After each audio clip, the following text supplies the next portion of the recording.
Good morning everyone! Another kilos-kilos na naman si Inday ninyo, no? Kilos-kilos na naman na, busy-busyhan na naman siya. So, yun, ganyan talagang routine ko sa umaga. So, sanay na rin ang katawan ko, hinahanap na rin ang mga gawaing bahay. Diyan na nga, nagising na nga yung mister ko pa, pa-sweet-sweet pa ba? Bali, fast forward ko na lang video. Hindi niya nakita ang pagkabi ni mister, no? So, nagmamadali siya papunta ng trabaho, tanghali na. Bali, ako naman bumalik sa aking ginagawa. So, madami pa talagang gagawin si Inday ninyong gawain bahay, no? No? Puro the go-go talaga siyang kilos-kilos niya ba? Ganyan talaga pag may pamilya ka na, no? Mag-story time si Inday ninyo ng mga kaganapan niya nung kabataan pa siya. Kami po talaga ay nasanay talaga ng magulang namin na kada umaga pagkagising, syempre mag-toothbrush muna, maghilamos muna. So bago ang gawaing bahay, kailangan malinis lagi ang loob ng bahay at ang paligid. So, ganyan po, daladala ko na hanggang ngayon kahit may pamilya na ako.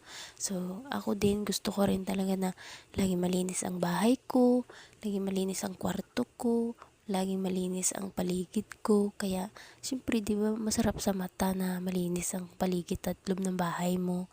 So, ganun po ang aming nakasanayan sa magulang namin, no, na laging malinis ang paligid, ang loob ng bahay, pati syempre katawan mo rin, no.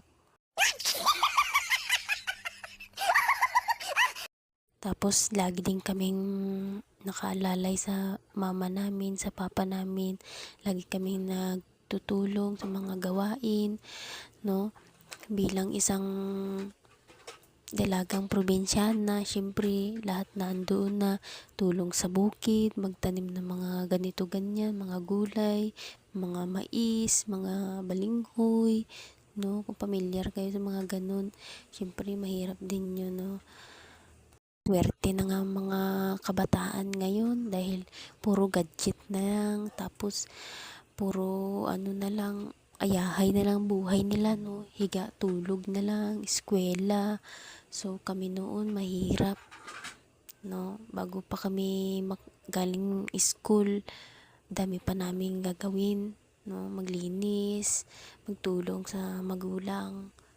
Ngayon, swerte na mga bata ngayon. Swerte na mga dalagat binata ngayon, no? Hindi lahat ng swerte, pero ang iba swerte, no? Kasi maganda na ang kumbaga maganda na ang patakaran nila ngayon. So balik tayo sa video ko. Kung nakikita nyo, yung kahoy na yan po ang ginagamit namin, hindi gasol, no? Kasi mahal ang gasol na ngayon, nasa 1K na. Kaya tiyaga-tiyaga lang muna sa kahoy, no? Total sanay naman ako sa kahoy, no? Mabilis naman makaluto yan. So yan, yan po ang kaganapan ni Inday ninyo sa araw na ito. Mag-ingat po kayo palagi.